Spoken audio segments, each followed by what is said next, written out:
This is Jeff here with the Roundtable here with co-host Chip. We've got an exciting show for you guys tonight. We have a great guest with us tonight that you guys know from the community. We've got Rob Licker with us. What's going on, Rob? How you doing? Hey guys, what's up, Chip? What's up, Jeff? How you guys doing? We're doing awesome, and we've got a ton of stuff to talk about. One of the things that I wanted to talk to you about is what has been going on with Nexo, and you had some experience with Nexo, so we're going to get into that a little bit today. We're going to talk also. There were some new changes that came down the pipeline here with the XRP ledger in regards to being able to delete XRP wallets. We'll talk about that. We'll get into Bitcoin halving. And there's a lot of other great things we're going to talk about today. And guess what, guys? It's getting ready to start right now.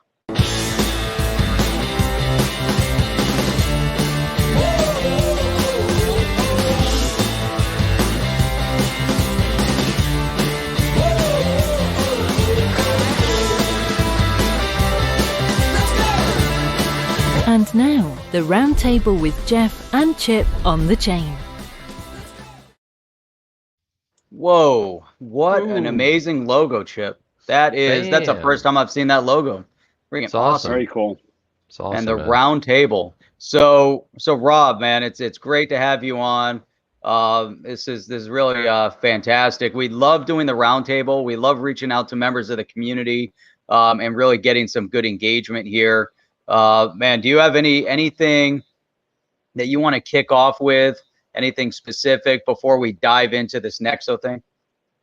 Not really. Thanks for having me, guys. I really appreciate you having me on, and I'm an open book. Whatever you want to talk about with Nexo, I'm all on board with it.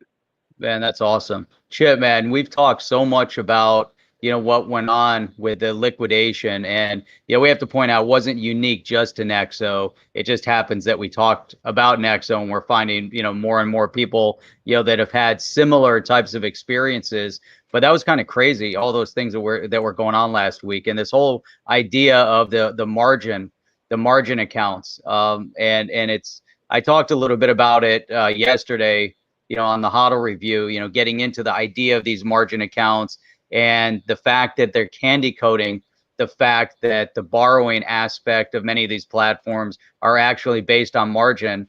And when you're margin trading, it's a super high risk, volatile thing to do when you margin trade, because you're basically borrowing money to trade on. But that's a known, if you're a well-versed trader in stock or maybe in crypto, and you understand that concept of the margin, you're getting in and taking a risk. However, on these borrowing platforms, again, they're candy coating it, and it doesn't really seem like it's a margin. And Chip, what do you think? I mean, before we dive into this, it seems like more and more people every day have reached out to us and have commented on a tweet. It's very disturbing in a lot of ways, just only because as we've covered, it wasn't really, they use words like simple and easy, and you click a button and it's, and then they start touting it's when we have this insurance and everything's la-da-da, and it's like, the thing about it is, if you're in regular stocks, they want you to be an accredited investor, right? They want you to have some knowledge. They want you to understand. Now, this is one of the things, you don't really have regulations. In crypto, it's like, do you have crypto? Yeah, you're in. You're in. How much do you have? Well, this is easy. You can get all that. You can borrow against it, and this is how it works. And everything's buried in the fine print. Even some of it wasn't buried in the fine print. So I think that's the biggest thing we probably want people to know is like, you can get in without knowing much about it, and that's unfortunate. Yeah, exactly. So Rob, tell us a little bit about, I mean, how long were you using Nexo? What was your experience like? And really, for the one point that I would like to kind of go through also, when you did initiate working with the Nexo platform and you were borrowing against your digital asset, was there a point during that process where they mentioned that it was a margin account? I don't recall specifically that they mentioned that it was a margin account, but I know for myself, when I was looking into it, I think I had a good handle on the inherent riskiness of it, because I knew liquidation was a real possibility.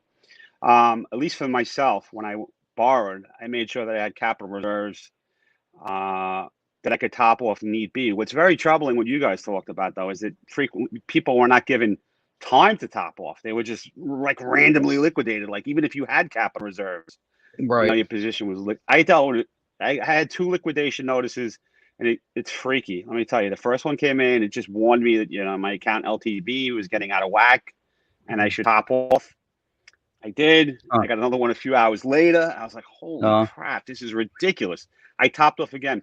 One thing I learned with this, though, in my opinion, if you look at these platforms, and I think they probably all function similar, in a market that's really diving and having a huge sell-off type event, topping off and adding more crypto to stave off, you're really like pouring gasoline on a fire. If you're going to top off, and you can, top off with a stable coin. And that'll put the fire right out, because in theory, at least, stable coins shouldn't lose value. That's what happened to me. I kept putting XRP into top off, and it was like falling from the sky. Oh, wow. Yeah, that's a great point. I'm That's a really good I'm point with safe this now. I'm safe now, but I think, but it's definitely, it's not a platform for regular people, and they minimize. It sounds like pie in the sky. Oh wow, borrow against your crypto and get more crypto. It sounds great, but no going in. It's not for everybody. And it's high risk. And I mean, your thoughts when you look at that intro part of the platform, where they say, it's free, there's no risk, it's easy, no credit checks. I mean, do you feel, let's say, if there are novice investors out there that might be thinking of this platform more like a banking environment, and do you think, and that's what I'm trying to really get out of this at this point? I think most people that are in crypto are relatively well versed in the risk aspect of it, right? But we get some, novice investors out there, and the way they phrase it is, if you need to borrow risk free against your digital asset, don't sell your digital asset, borrow against it so that you don't have to sell it. It's more like, and if you need the money, they even push the the tax consequence point, which is not 100%. We don't know yet. We don't have 100% clarity on that. They pushing that too, like, don't spend your crypto, borrow against it, and you minimize your taxes, which we don't even know is legit yet. Yeah, yeah. Now I know in some instances, with large stock portfolios, I believe that is one of the, CPAs may recommend. I don't know that for a fact either.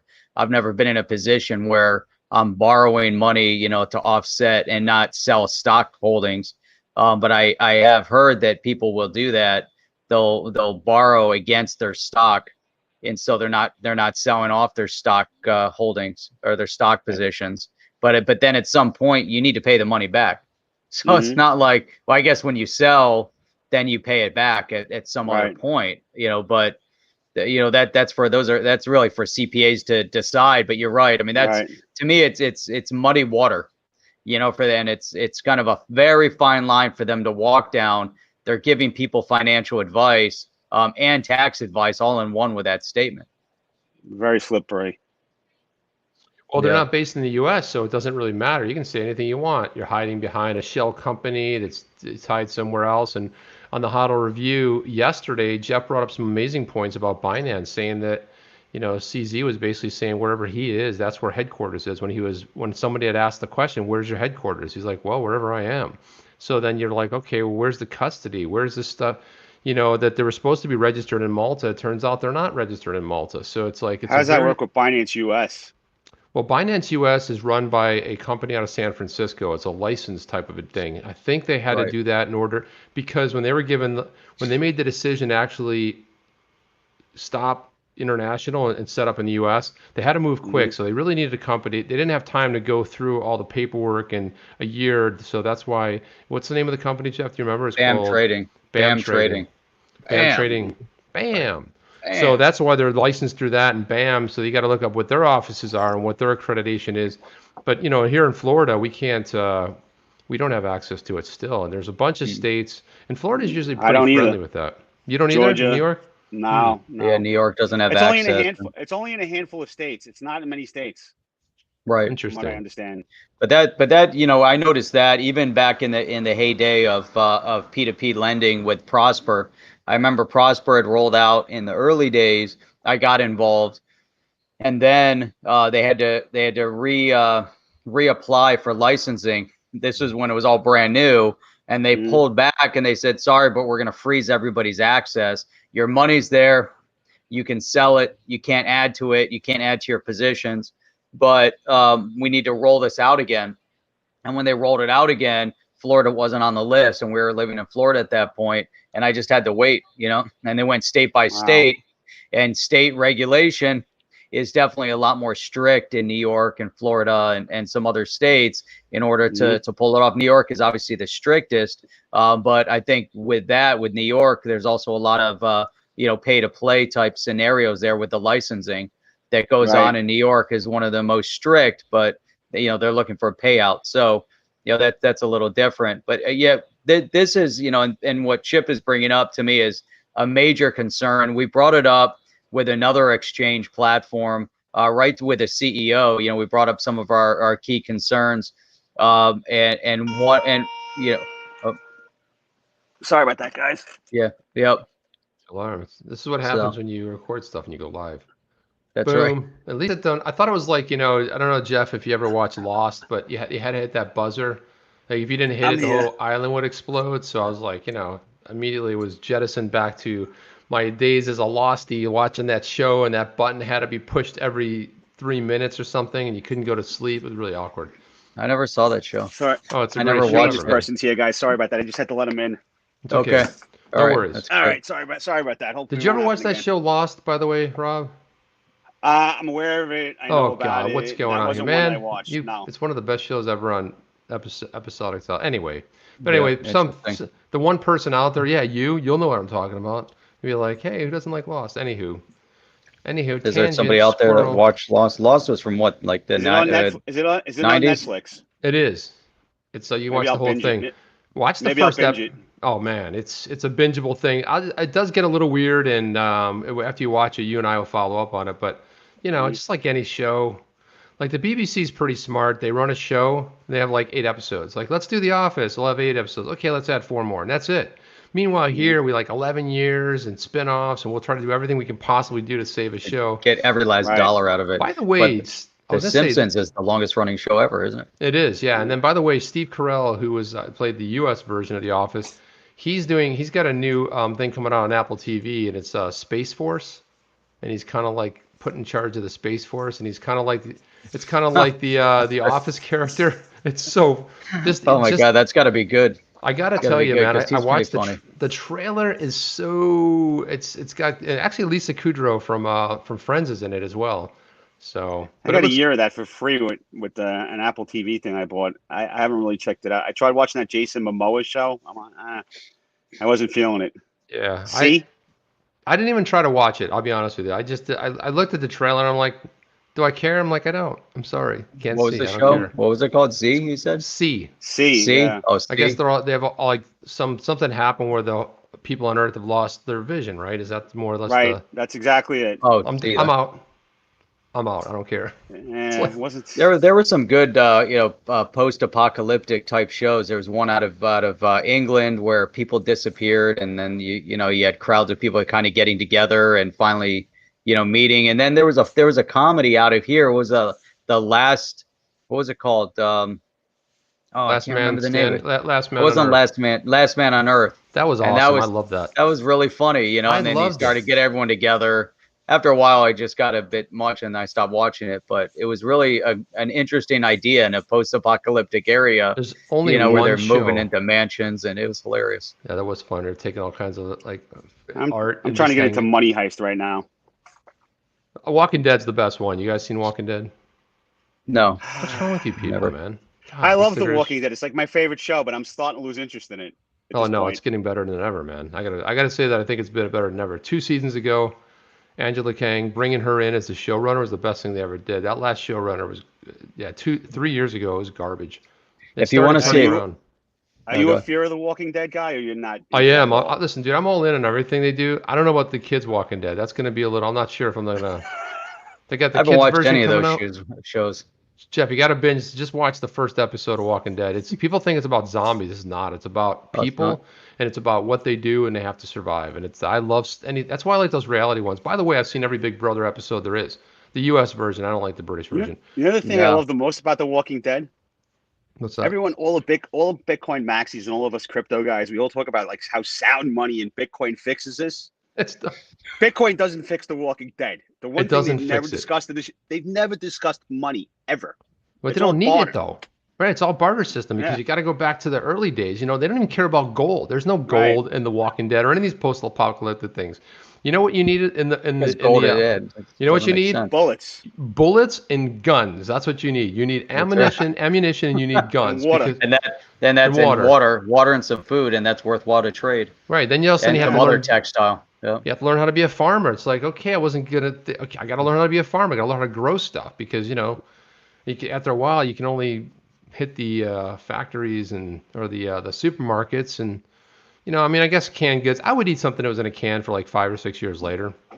Seems okay. Seems fair to me. Fair game. Of course. Do- Oh yeah. do you guys I've throw got my 20-year supply of food. My Rob, 20-year. I do too. I have that whatever it too. is. Yeah, I have that 20. I think I'm losing track. I think it's only 20 years 20, left. I was 20 or starting at 25. Yeah. Eventually, you got to get rid of it. Rob, do you throw things out when it says it expired? Like, what kind of things are you willing to hang on to a little longer, and what kind of things do you throw out right away? I don't have like a tremendous amount of food. My parents, my mom, unfortunately, she's in there in the 80s. She's becoming a borderline hoarder. I've gone in the garage and I've seen ketchup that started to turn black. I was like, oh my, no, it's got to go. I one time ate Heinz over. ketchup that's black. I'd eaten over a friend's house, and I was like, there was nothing there, so I had some cereal, and I was like eating it. I thought, it just tastes a little weird, a little softer and weirder. Then I looked on the box, and it expired like 4 years ago, 4 years previous, and I was Well, like, you don't need that when you're in Florida. Everything goes stale immediately. Yeah, I've it's like definitely I've any eaten box stuff of like any- that too, and you're right. This was in Michigan. After a couple of years, it's Oh, okay. off. Got it. Oh yeah. Yeah. It I does. try to throw everything out, even leftovers. It's like leftovers, and it's like a couple days old. I'm like, I don't know if this is good anymore. So what about an EMP? How would that affect crypto? Okay, so you get some kind of one of these events, unless you're living in a Faraday cage like McAfee, because apparently he's living in a Faraday cage that protects all his electronics. But suppose that happens, what's going to happen to our ledgers? Our cold storage wallets? Are they going to get fried? And then how are we going to restore it? The transactions are recorded on blockchain. If they ever turn Right, but you need turn the it key back though. on, you would think in theory, as long as you have your private key written down, and you would be able to at some point. But who knows? Do they At turn it some on? point, that's a good point, Rob. At some point, right? At some point. So I think that's an interesting concept too, because as long as there's power somehow, even if it's solar driven or whatever, things are going to have to move offline. So that, how is that going to work? Is there always going to be a consistent source of power in an EMP environment? So they knock out the satellites, they knock out, the electrical grids. How do you got to get those grids back up and powered. But if you have some backup with the nuclear power plants, they've got to have some backup to the power. As the EMP also knock those offline. I think too, in a real calamity though, like an EMP type event or something, the reality, we're just talking about The Walking Dead. This stuff, it won't matter. It's not going to matter. That's a It'll good be the point. least of your concerns. That's true. Where's my damn ledger? How come I can't plug it in after this EMP attack? Yeah, you're not going to be worried about Damn it. ledger. You're going to be like, how can I No. eat my ledger? I need to survive. You know what I mean? It's like not so good. And this is why you don't keep your ledger in the bank vault, because if there ever was an EMP and you can't go into the bank, better off keeping it with your person, because when the power Right. ever does come back on, Yeah, I was just wanting. By the way, there was an episode. Things of As that long think as you have about the phrase, as long as you have your phrase written down and it's secure, Oh my God, where did I put that? just get a new one. If That's they ever right. make them again. that's another point. Yeah. And this poke up. At least the one thing I do know though is this lemon tree. Under the lemon tree, that man. I know exactly where it's going to be at all times. So let's try to bring this back into back to the Nexo conversation, Okay. or this lending borrowing conversation. We're kind of getting into that. So you started, with the, you were borrowing against your digital asset. You began to top off. utilizing a stable coin, which I never even thought about that ahead of time, but that really makes the most sense, is that really, when you're borrowing against a digital asset, you should always have the stable coin in reserve in order to quickly top off. There, you should have already anticipate a certain percentage if you're going to be borrowing against on leverage. But you would think the platform would almost require that, because from their perspective, your perspective, I don't know. I never even thought about the stable coin part of it. The hook with the whole thing and the rub with all these things, it's DeFi. There's no intermediary. It's your money. You figure it out. You're on your own. Nobody's going to help you. So like, we're kind of damned if we do, damned if we don't with crypto. We want all this decentralization and we want to be in charge of all of our money and make our decisions. It's really a strange place we're going into. So, these things are great on paper, but when things like this happen, these are, we have to really think about how much of this stuff we want. That I think so. Yeah. Well, I was going to say the thing with the from what I understand on the rebalancing of the account, there would be some small sell-offs. The liquidation parts is what baffles me, because if the account was supposed to rebalance, what is it, 83? But it's got to be loan to value. So there's an LTV that doesn't seem to be doing that. You're right, Chip. The whole point here is, and this is the point that I think a lot of people miss as they watch some of these broadcasts. We've talked to some people. They go to, you should have known better. Your crypto only. No. I get that. But when somebody understands the risk and they understand how to secure it, like you were saying, Rob, look, you topped it off with the stablecoin, which is an excellent idea, by the way. What about the small sell-offs? When the account rebalances, it didn't crash below zero. There was still value. So it didn't the problem is the account didn't rebalance the way it was supposed to. And like with Nexo, they have some oracle. It's a guy in the back room pressing a button. Beep, beep, beep. I don't know what the oracle is, but it's supposed to be algorithmic, not arbitrary. And that's the thing. It seems to be arbitrary and not algorithmic. This is supposed to be a program that's rebalancing, and clearly, you're right, Chip. I think it's a dude in a room pushing a button. That's when you got the notification, was it in the middle of the night? Was it in the middle of the day? Where did they say you have 2 hours to comply, 4 hours? We're going to extend your credit for a period of time, or is it instant? To be honest, I was never out of compliance. I got warning letters that I was warning emails that I was getting close to the rebalance. Right. And I chose to rebalance with XRP because I knew XRP would hit the platform super quick. And I didn't use, Bitcoin or Litecoin or Ethereum proof of work. I had it in the back of my head that I heard that there was quite a bit of problems with ETH congestion. So I wanted to avoid that, and I went XRP, and it hit the platform in like 2 seconds. Well, see, other people that's interesting. What did they do, Chip? Well, I was saying, so I know somebody, and it was a different platform, similar thing where they had to top off, but they basically were using XRP too, but it took 7 hours, and by the time it finally went, the hour before, they already got liquidated. And then that's because it's an exchange. I know, and then the hour games. They can play all kinds of games, and this is where we talk about, when you talk about market manipulation, you can create events like this. You could actually create events where then you have so much congestion and traffic of people trying to move and sell that you're just clogging everything up, and you're really ruining it for everybody. But that's what I don't like about. That's why I don't believe in TA. There's just too much manipulation. Even look at that stuff and try to compare it to the stock market. Guys, let me ask you a question. You just brought up an interesting point, Chip. Now, we realize that, an exchange is a third party. You deposit your assets, they confirm on the blockchain, but now the exchange has to give you credit. So if you deposit an asset, say like XRP, and you have proof on the XRPL that the transaction confirmed in 2 seconds, and you sent it to that wallet, wouldn't that form the basis of a huge legal problem for these entities? You're saying I didn't top off. It's right there on the XRPL. I did. It's not my fault that your exchange is incompetent. You're not giving me credit. I deposited the money. It's there. Right. That's an amazing problem. Yeah, that to me is the whole basis of their argument. So as we've seen these guys that are gathering, discussing with Nexo and some of these other exchanges that where people did get liquidated, I think that is the basis, is that the blockchain records everything. So at what point exactly loan to value ratio, here's when I sent it, here's what the loan to value ratio was at that exact millisecond, right? It's recorded to the decimal. So you know that you transferred the money at this point. You know you were reactionary. Now, here's part of the other issue, though, is what if as you log into that exchange, into that platform, and it doesn't even allow you to log in? You know, and so some of these guys have said that they tried to log in, they couldn't. Now that's anecdotal. There's a problem with that, because I could say I tried to log in. What proof? Unless they can provide proof like that I enacted, I went through from my wallet to send it, but sometimes that doesn't record. So I think there's going to be cases where it did transact, like Chip was saying. It was sent, it's been recorded that it was sent, but on their end it wasn't received. It took 7 hours because they were having technical issues.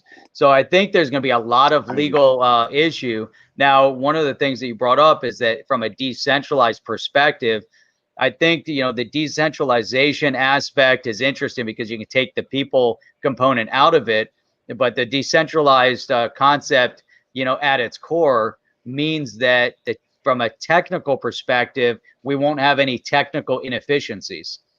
So someone still has to manage that infrastructure. So let's say in a case of, we keep going back to Nexo, but it could be any of them. You know, it could be Nexo, Celsius, MyCred, Bitrue, the whole host of the others that have this as an option. Now they're responsible for the technical aspect of their platform. So if I send and it doesn't transact because your platform goes down, that's not my problem. That's your problem. You know, so now if I'm liquidated because I can't access your platform, and if there's proof that their platform went down, I think that on its own is going to cause some legal issues as well, because I could say, even let's say I didn't try to transact, right? But their platform was down at that time, and there's enough proof that a lot of people did. You're going to have people potentially coming to the table that did try to transact, people that didn't. But that's when you get into, you know, an extensive lawsuit against them, and they're going to have to settle, you know, and it's going to be an issue that I believe that they're going to have no choice but to settle on that. And they're going to have payout to everybody that participates. Now, the thing is, I mean, you see these types of lawsuits all the time. I'm not an attorney, but I'm just kind of reflecting on my opinion on this. But you see all these, you know, large lawsuits, and you get a letter in the mail that said you worked with so-and-so, like E-Trade, and E-Trade had a technical issue on such and such dates. If you were trading on that platform and you suffered losses, you know, submit a letter to state that you suffered losses. Now the onus is on both parties. You know, you have to prove whatever, but they're going to gather in this, you know, in this mass. What is that called? Was that what do they refer to that as, Chip? A mass tort lawsuit, or is it a class action lawsuit? Class action lawsuit, whatever. Well, there is a class action brewing, by the way. There is one. There is against and so so I think, you know, there's going to be a lot of elements to this. The failure where I believe that these guys have a duty to protect their users is on the technical side of it. So if they fail technically, I think automatically they're in default in their user agreement, unless somewhere in the user agreement states that in an event of our technical problem, we bear no responsibility whatsoever if you get liquidated during that period of time. And it could be in their fine print, who knows? And if people signed up for it. But here's a final point, get your comment on this again. This goes back to jurisdiction and physical address. So utilizing Nexo, is there jurisdiction in the U.S.? Is there jurisdiction in Bulgaria, Romania, Estonia, wherever they might be registered? Just like jurisdiction of Binance. If you're an international user of Binance, where is the jurisdiction if their company is no longer registered in Malta, where it was supposed to have been registered? That would have been jurisdiction but then you have to look at the terms and conditions of what you're signing, which a lot of people don't.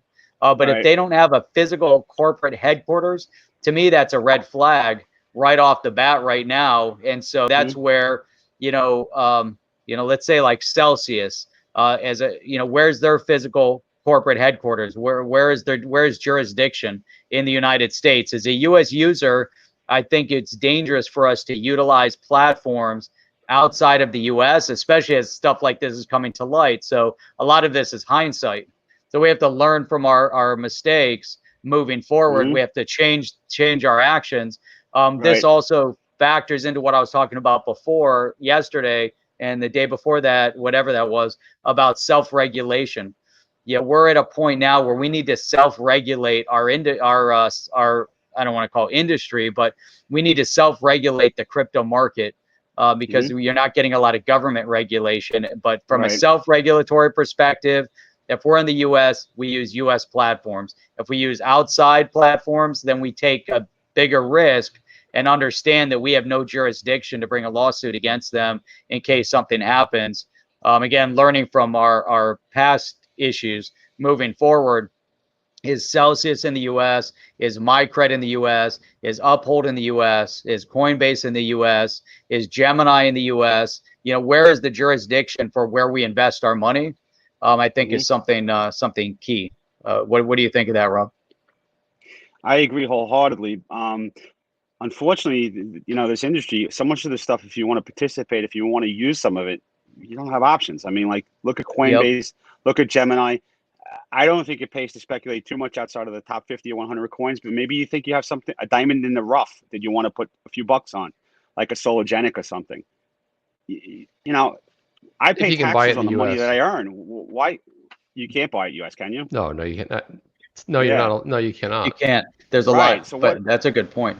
I pay taxes on my money, my fiat. So if I want to, nobody's going to stop me from going to a collectible show and spending $500 on baseball cards. Why don't they treat this stuff like, if I want to buy $500 worth of, I have already paid taxes on it. Why can't I buy it? That's what you get for applying logic to this space, Rob. I mean, there's no logic. It's just like it's like the Wild West, you know. Check out this. Look at this. It is. Yeah, it's there's so much weird stuff going on with this entire space, and everyone's like, well, you know, regulations, because they want regulations to kick in, so people have got so hooked on, we need regulations. Well, this is why we need them. Now, here's the problem with regulations. You can overregulate. So government becomes huge in every country, and then the problem is that they start off with a good idea. Let's do this one thing, and then let's add these other 50 things, and let's add these volumes and these books. Then you get to the point, Rob, where you're talking about, it's like, wait a minute. None of this makes sense anymore. So, you know, the regulations are, hey, it's not a security. That's the regulations I want in place. It's not a security. Okay, cool. You know, and there's got to be some buyer, some things, some guidelines that you have to follow. I mean, they basically say, don't be a jerk, you know? I mean, don't be I remember one time I hired this guy and I said, he sent me over his agreement and it said, my one rule is don't violate. He said, don't be an a-hole. That was it. I was like, I love this guy. I'm working with, you know, it's like, you know, it's like we all had the understanding. Let's all be cool about it. And that was his agreement. So I signed it and we decided not to be a-holes and it was all good, right? And then we move on, you know, it's like, but this is what I start worrying about with this stuff. It's like you start over-regulating this stuff. And then if you look at this right here, I want to show you this. So I saw this on Bones, XRP 100,000 Bones put this up. And I thought it was interesting because for all the garbage that Coinbase gets, the people, Coinbase and this and that, look at this. Now it's trusted. You look at this, right? He's got Binance America. He's got Coinbase in here, Voyager. And you look at all the different places you can buy. But look what's really pretty far back. Now, Uphold, these are the two that I would buy off of. Why would that be? Because, you know, Uphold's my preferred. I think the company's, I was going to use the word stellar. It's a weird application in this sense. But I like the company a lot. I like the leadership. I like what they're doing. But also Coinbase. Look, they're steady, man. Yeah, their fees might be a little bit higher for some crypto, but look, I know that the custody is spot on. I know they got the insurance spot on. And why would I roll the dice and take a chance? And who wants to pay me 9 and 10 and 11% to hold my crypto? That doesn't make much sense to me. I'll be honest with you. I don't see there's a lot of value in that, but I have it real easy. I can only buy my XRP on one of those exchanges, so it doesn't matter. I live in New York, so it's, you know. Oh, yeah, I the forgot only game in about town for me is Coinbase. You can't use Uphold yet in New York. I don't think so. I'm pretty sure I thought they opened it up, but maybe not. They did too. Yeah, I thought it's open. Might want to pull that up and look. That's interesting. Maybe it is. I can't remember. I'm registered for it. I didn't think I was able to buy XRP from it. Maybe I can. Take a look. I would love to ditch Coinbase. Their fees suck. Huh. I'll just say, you know what I liked about Coinbase though, is that when you had a certain amount of holdings on there, then your transactions were instantaneous. So Right. if you move money over there, let's say, I forget what the threshold was, but if, you're over that threshold, if you sent $1,000 from your bank account, that $1,000 was available immediately. Mhm. And when you did a Right. transaction, you bought something, that digital asset was immediately in your wallet. There was no processing time. Right. They Right. operated really nicely like that, like some of the bigger trading houses. When you move money I and know. you're over a certain threshold. Right.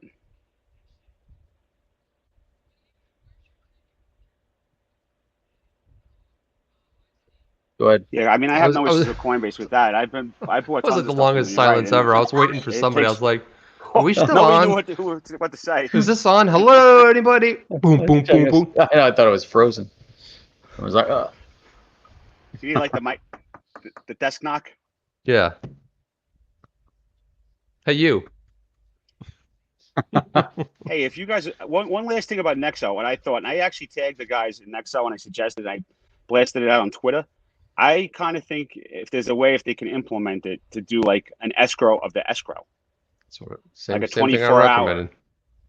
24-hour cooling off, like, because on a huge market sell-off, everything tanks, it's probably gonna bounce back 20, 30, 40% Yeah. that's right. within a day or so. Just put it in, lock it up for 24 hours, and then start rebalancing.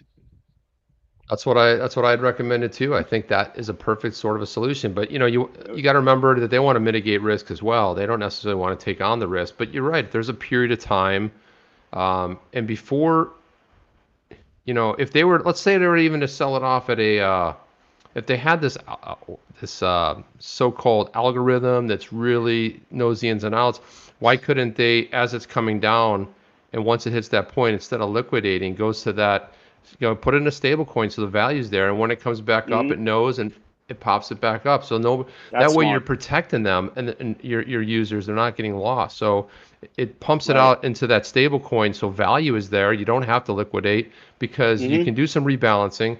And that's something I brought up too, and it seems to me like that might be the best way. And I'm wondering if there's other people, these companies out there like Celsius or Cred or any one of these other ones that are doing that.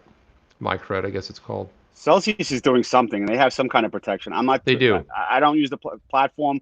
I can only deposit Bitcoin in New York, so I'm not particularly interested in it. But you got to get out of New York, man. It's like it's so restrictive. It's so over restrictive. There. Holy cow! I left, and I came down to Florida and South Florida, and there's all New Yorkers down here, Rob. So I love Florida too, but you know feel what? like you're at home over here. That's all I know. I'm almost 50. I've been here a long time.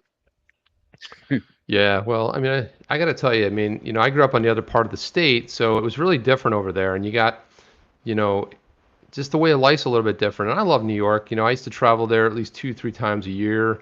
Love the city. Have a lot of friends there.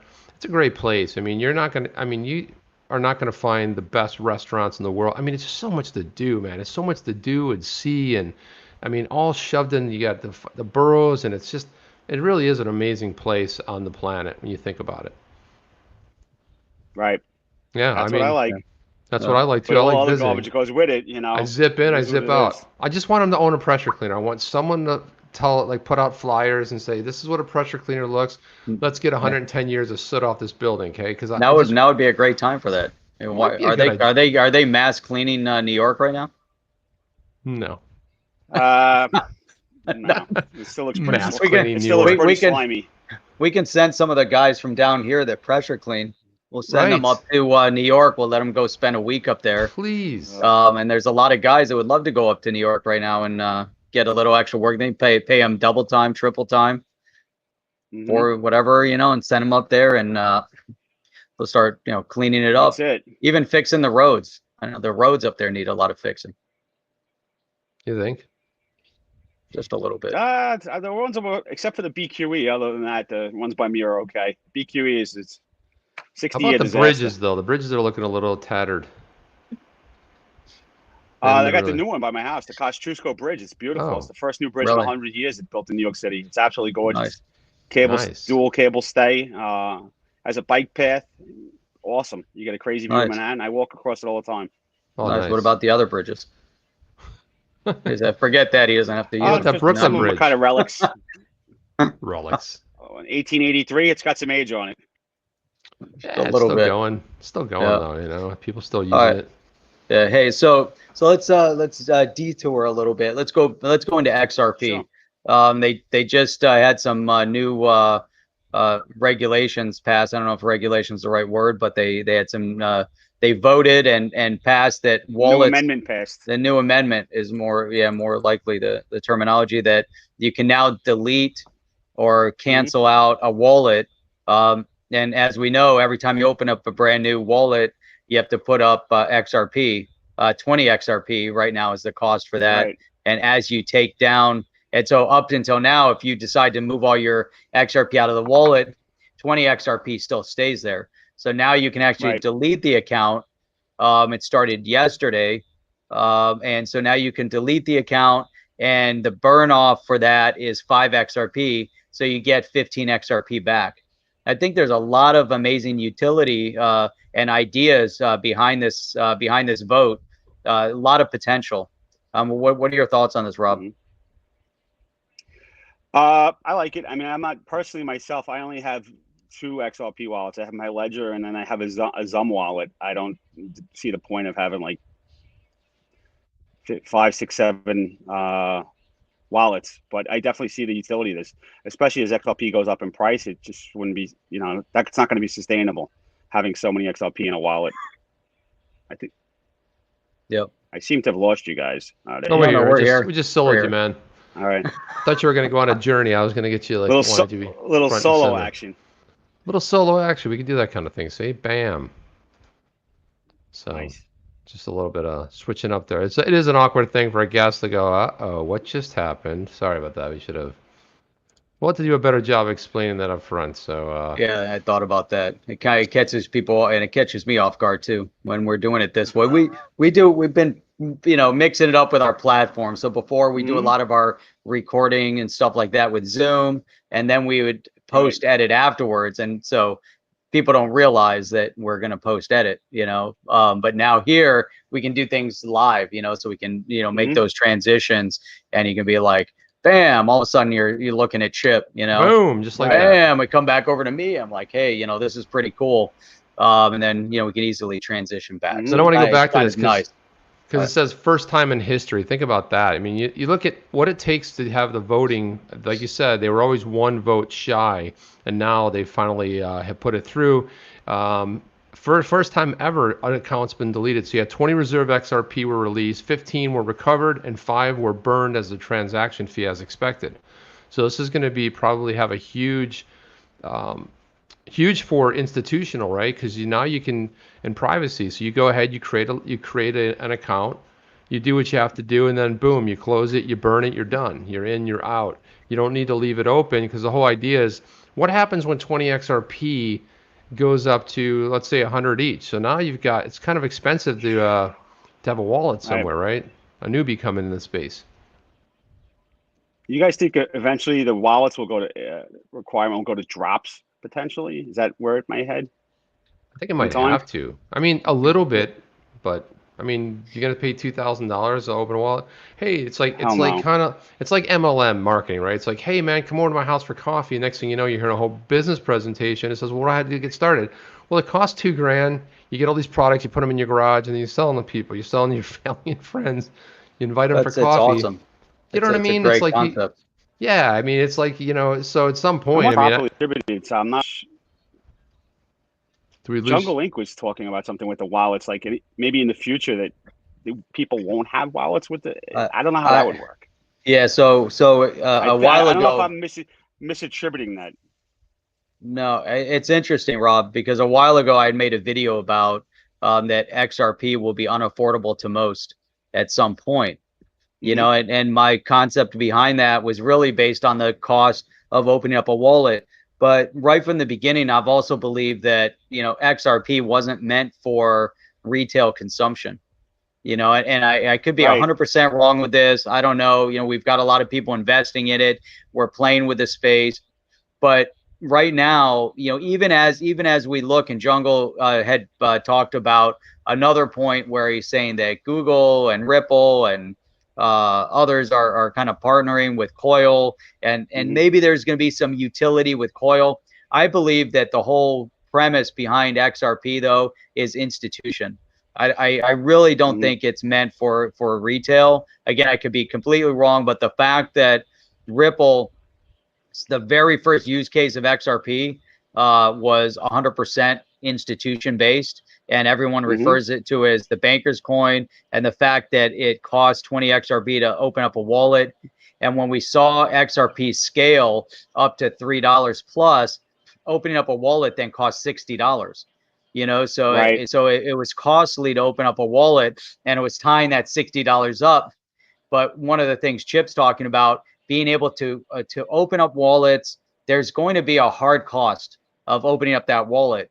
And from an institution perspective, when they're moving millions and millions of dollars, they want a little bit more control over that scenario. They also want to make sure that as they're opening up these wallets, that they're more private. So you're doing them, they're still recorded on the ledger. You don't need it to be a private coin, but you have a private transaction.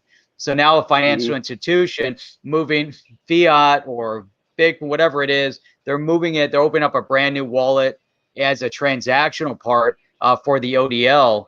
If that's required, I don't even know if they need the wallet for that, because they're going through exchanges, you know, but this might also alleviate, you know, potentially as they transact, maybe it needs to go into escrow, maybe it needs to be in a smart contract environment. But either way, maybe it has to sit in that XRP wallet for a period of time until the transaction completes.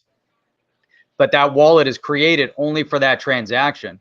So as an institution, I don't want to use a public wallet. I want to use a specific wallet for that, and only for that transaction, because the transactional parties don't want to be in a public wallet either.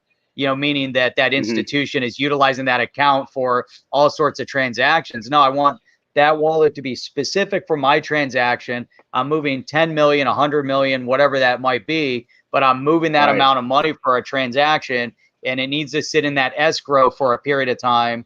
And that could be an hour, it could be 5 days, I don't know, but it's there, it's in that wallet. Once that moves, that wallet gets burned, it's gone, and it doesn't exist anymore because the transaction completed. To me, that is what's most important. Now, you know, does that mean that the cost is going to be measured in XRP or in drops? I think one of the things that we have to look at also is going to be the value of, or the cost right now of moving that kind of money. You know, if you're moving $100 million right now, what is the cost for that transaction through SWIFT, through escrow, through the traditional means? You know, is it? I know if you do a bank wire, it can cost you $30. You know, but I'm sure when you start, and you can move that transaction in drops. Exactly, it does. Yeah, the cost isn't going to be as significant. You know, the idea behind the cost was to avoid fraud in the network, because it's too costly for people to open and manipulate. You know, so they still want to keep that threshold. But what do you think about that? I mean, I kind of went on a little rant of my ideas, but what do you think about, you know, XRP being more of an institutional based digital asset than a retail digital asset? Well, you're 100% right, Jeff. I mean, think Jed McCaleb left for one reason. He wanted consumer, and that's really why he founded Stellar, and that's why XLM exists, because it's really, if you look at the companies that are using and adopting it, yeah, it all has to do with you know, it all has to do with really consumer type apps. What's your thought on that, Rob? You know, about three years ago when I first got into XRP, you know, like you and Jeff, I'm sure your first foray into this was probably Bitcoin. Hang on a second. When I got into it, oh, sorry, it's not my phone. You know, then I started doing research and I found XRP, and then the people involved, Brad Garlinghouse, Jeff Larson, Andreessen Horowitz, and all this stuff. And to me, it was like, wow, this is really amazing tech, but I don't ever see banks adopting it or financial institutions, because in the middle of the night, if something goes south, they're going to want a company to deal with it or somebody to call. They're going to need tech support. So I totally saw this crypto technology and got it. But to me, it was a contrarian play. And that's what attracted me, because of the institutional use. Yeah, for me, it was like, you know, I was a Bitcoin, came through it. My introduction was a Bitcoin maxi. So I came into it and the space was indoctrinated in my head, you know, decentralized. It has to be decentralized. So like when I first came into it, what I liked about it was I went into XLM first because I was drilled in my head. That's decentralized, and XRP and Ripple is you know, centralized. Anyway, I went through all that stuff, and my very first I actually went into Stellar first and XLM, purchased that first. And then I went into it. The more I started doing, then I started doing research. Then I started looking around, like I said, Andreessen Horowitz, started looking who the investors are, started looking at the use case, started looking at the problem they're trying to solve. And just with any startup, you know, back in the day when you're looking for what's the real problem they're trying to solve? You're trying to move money from point A to point B really fast and really cheap. I don't care. The banks aren't going to ignore this for very long. I don't care if they're part of the consortium called SWIFT. SWIFT has already blown it. They've already missed their what is that standard that they've already realized ISO, the ISO ISO ISO 222. 2022. 2022 222. 222, and they've already come out and said, oh guys, we can't hit the deadline. Now we're going to move it to 2022. They already know they can't hit 2021. That's going to become 2024, and it's already starting to fall apart. Now banks, there's one thing that banks like a lot. You know what that is? Making as much money as they possibly can. They got shareholders to account for. They want to squeeze as much out of somebody as they can, and then just, you know, whatever they can do. When you think about banks, like, hey man, they're not going to ignore this, right? The only thing holding banks back right now is it's just simple. It's only the regulation part of it. But you look at the ODLs cranked up now. You got Q1 is up 3 times, almost 300%. 294%. You know, what do you think ODL? Do you think ODL is on its way, Rob? Do you think it's starting to finally get some play there? Yes, I think it does. It's definitely starting to gain traction for sure. And I agree. I think the regulations are the thing holding it back. When this stuff is going to happen, who knows?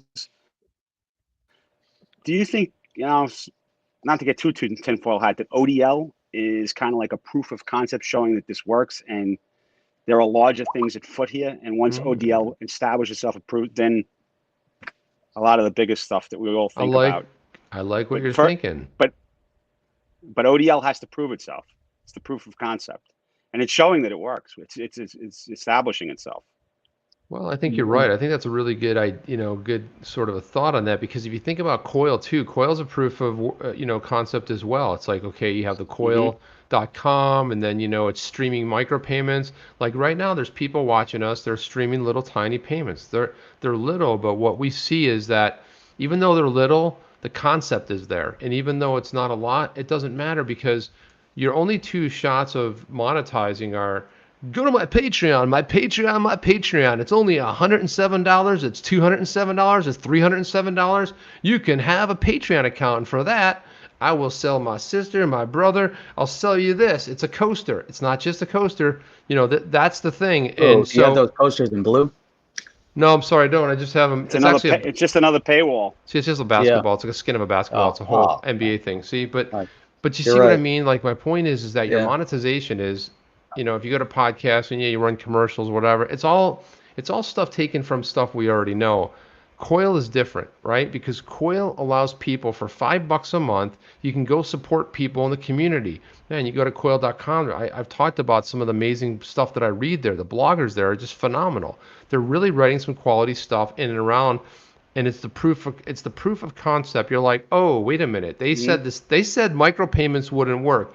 There is such a school of thought out there, thought leaders that say, "Oh, we always thought if you went to a website and a newspaper and everyone gave 10 cents, they'd have so much money they wouldn't have to worry about it." But they were saying it doesn't work. We're just scratching the surface. I think you're absolutely right. That's a really interesting thought.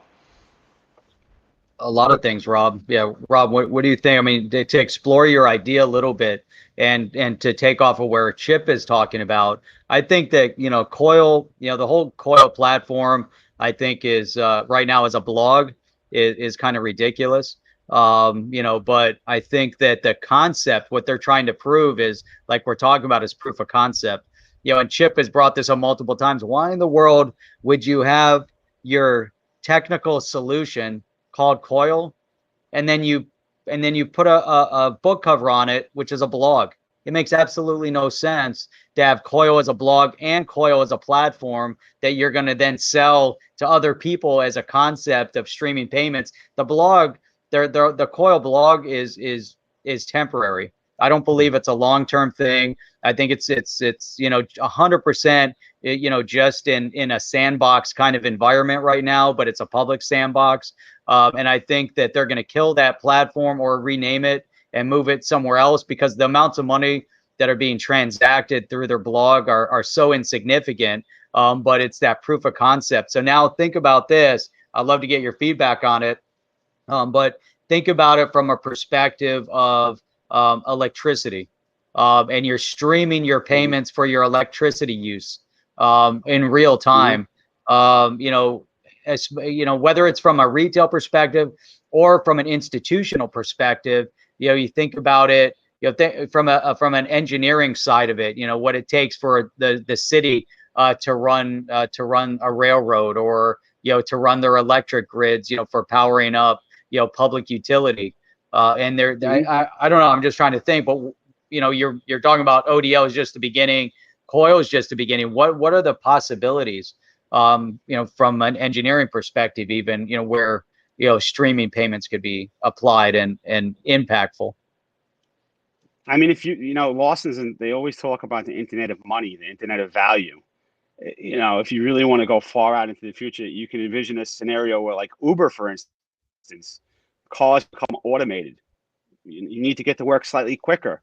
So you could stream a micropayment from your wallet app to the Uber app to prioritize the fast lane on the road and get to work quicker. So there's micropayments for groceries that are getting delivered. This is where it's all heading.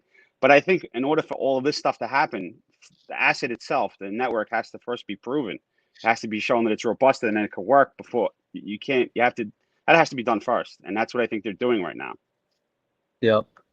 Yeah. What do you think, Chip? What do you think about that? Kind of extrapolating a little bit on the micropayment or the streaming payments. It's not just about media. There's so much more to it, where you could take that concept of Coil and maybe people start paying for the internet. Maybe we're going to pay for internet usage. Maybe that's where they're going. Maybe it's electricity. Maybe it's water usage, because right now electricity and water, even though they can monitor it, a lot of times they're just they're generalizing your usage, and that's why they send out the water check guys, the water meter guys, to see what your usage is, because they're just utilizing previous usage as a forecast to charge you for current usage, and then they balance it out. It's a little bit inefficient. So maybe they're looking for more efficiencies in this Internet of Things concept using streaming payments. Well, I do have a thought on that, Jeff, and I do wanted to say that people are probably unaware of this, but Coil is moving forward and they're putting stuff together. It's just, adoption takes a little bit of time. If I can share my screen again really quick here, I want to show you, first of all, this is a gaming thing that was powered by Coil. It's called Valhalla Invitational, and was powered. Cool. Yes, this is pretty cool. I like what they're doing. They're actually making some good moves. And again, I think you guys are spot on with the proof of concept. Hey, does this work? Is it feasible? Can we find people to go do this and get a subscription? And then I wanted to show you this. Mancho put this together. It's a phenomenal article, sneak peek into Imgur. Now, if you remember Imgur, I think they put like 20 million into Imgur. Mm-hmm. They put a big stake into it. And so he wrote this phenomenal thing that Imgur Emerald rolled out in alpha on desktop. Coil members can enjoy an exclusive look. So this is where becoming a Coil member, again, having that $5 subscription and being able to be part of this. So there's a lot of cool things that kind of come with this. And again, I mean, Mancho's writing, he goes in so in deep. You can get all these trophy badges and stuff. But there was something on here that I wanted to, there you go. So obviously, if you're subscribed, you'll be able to see some other stuff, but you don't have to have the advertising either. So there is a benefit to being part of a Coil. So we're starting to see more value being added into that subscription, because if you go watch a YouTube video, for example, if you have a Coil subscription now, you're streaming payments to this channel, right? And if you go to onthechain.io, now a website you can also stream payments to a website. So it is a little bit bigger than, for us, when we look at this and us building a website and a presence, that's going to become valuable. But as the adoption, people always go like, I'm waiting for mass adoption. They're all like, mass adoption, right? I'm like, you know how you get mass adoption? You reach into that wallet, you get $5 out, and you go get a Coil subscription, because that's one of the ways you support the ecosystem. And a lot of people are like, oh, I don't want to do it. I'm not. Well, that's how part of how it happens. I'm not saying if you're not using Coil, you're not adopting it. But I'm saying as people start doing these types of things, I mean, there's so much news in the DeFi space, you cannot keep up with it. It'll take you hours a day to go through it. So I like the fact that we're starting to see Coil do some cool things. And if you think about it, Jeff, it goes back to your original sort of your statement where you said it's institutional, but I actually see them bridging out. They're getting into gaming. They had Forte, so they, 100 million donated to Forte to be able to have gamers, entice them to now write. It doesn't have to. They just want them to do blockchain type games. It doesn't have to use XRP. But that's right. The it's about the pattern subscription. is there. Yeah, and it's about the subscription. The subscription model works, and people have proven that, I think, over and over again. Where, but then you have the freemium model also works really well, where you give people a little bit of a taste, and then you get them hooked on it, and now you start charging them within the gaming space. I think it's really, really amazing, how they've hooked people, like with Fortnite and some of these other games are going in that direction, where it's free. You start playing it, and they're like, oh, I got to upgrade now. And now that you got to upgrade, it's going to cost you X. But I'm thinking about, from this streaming perspective, everything that can mean. I keep thinking about ads. And one of the points with ads, or with this Coil concept, is that you're getting streaming payments, but that you're going to be able to skip over ads.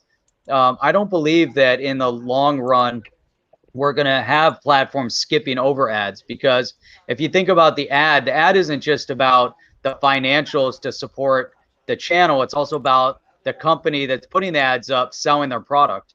So I don't think, from that perspective, I don't see companies putting up money that's going to be that's going to just go in, streaming payments without them having a methodology of putting up ads. I think that, I don't know how that's going to work. What do you think about that, Chip, from a marketing perspective? Are these companies going to be willing to put up the money and then say, no, we don't want the ads?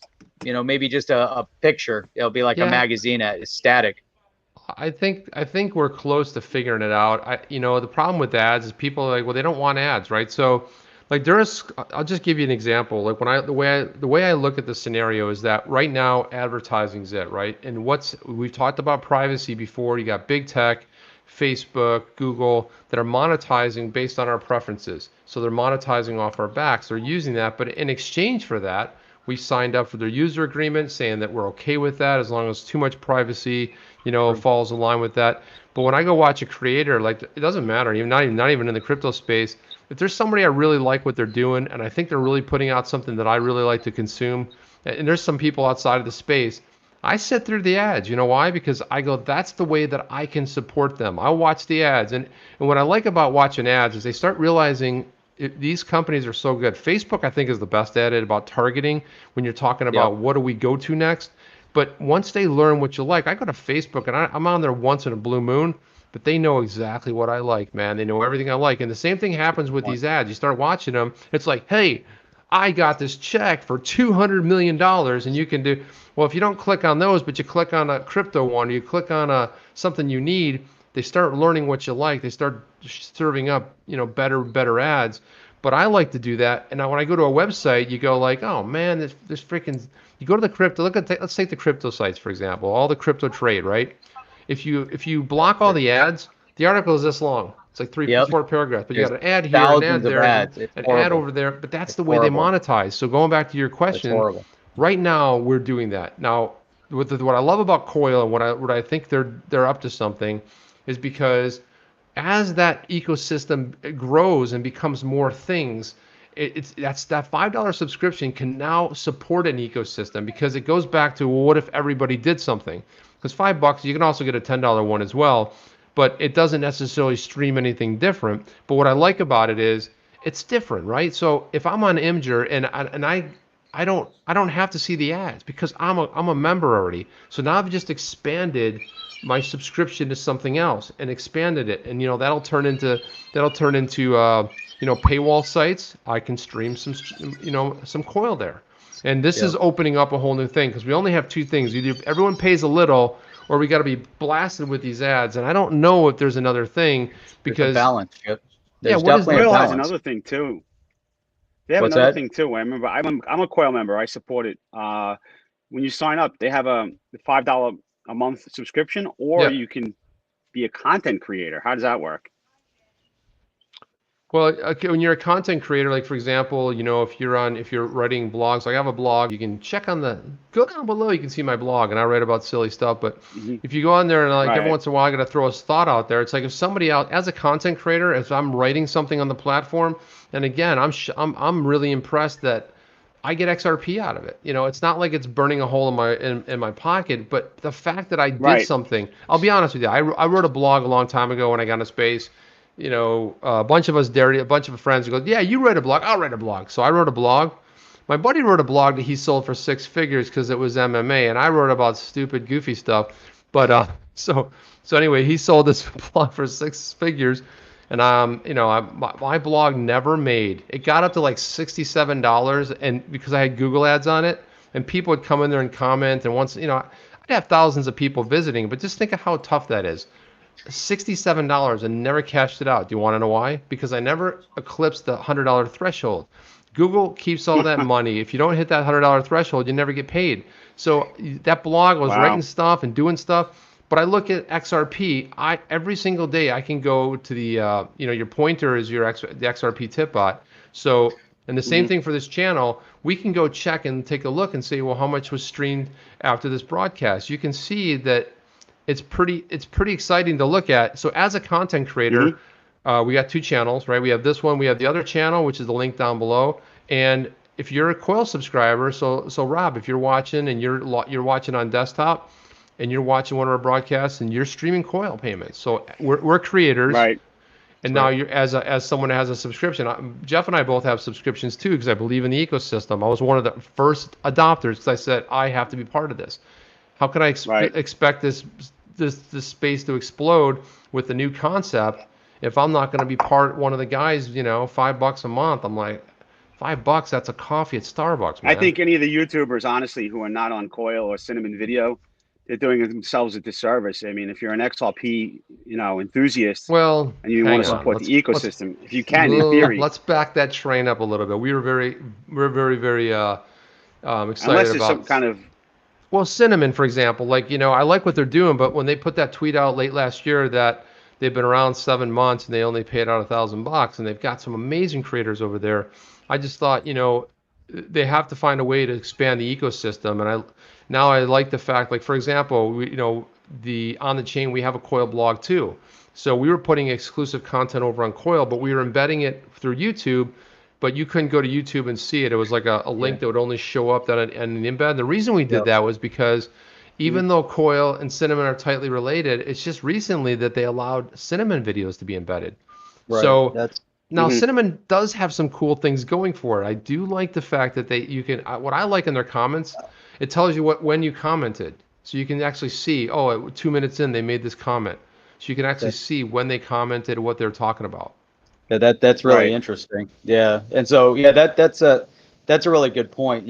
Some of it's also based on time. So we looked at like the Cinnamon platform. We tried to get engaged with the Cinnamon platform.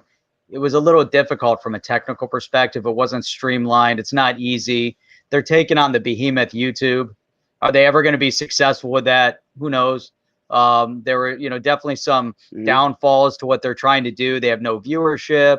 There's a lot of obstacles that they're up against. Their streaming payments on there were very, very minimal, and so like Chip is saying, based on the payouts and the people that got paid out, it was just very, very nominal, marginal, to where it doesn't really make sense, even their proof of concept. But I think one of the issues that we're up against, is the amount of time and the technical hurdles. The fact now that they're tying up with Coil is interesting. I think they launched a little bit too soon out of beta. They should have kept it in Right. beta a lot longer. And then some of the statements they're putting out, they should have kept to themselves. So you could see that their utility is extremely, extremely low.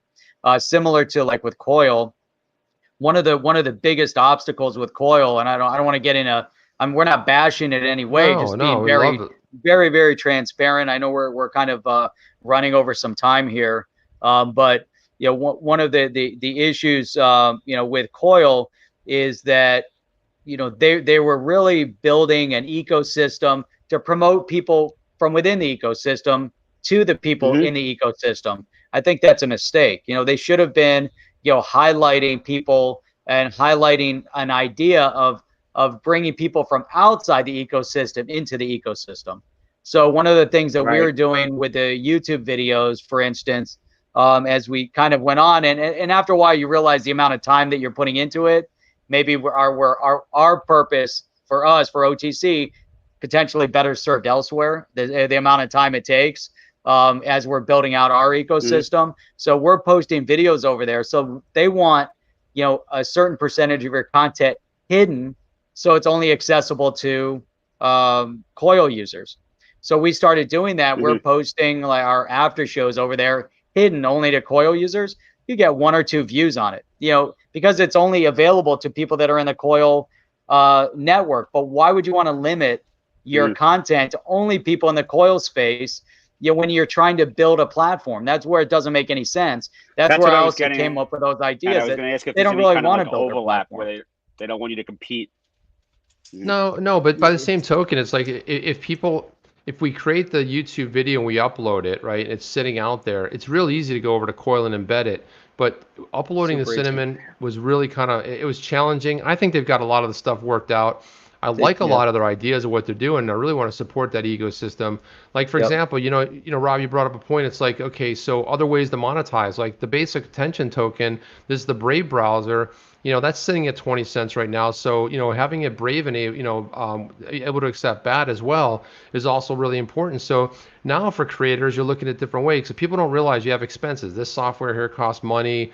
There's always a bunch of things connected to it: time, money, resources.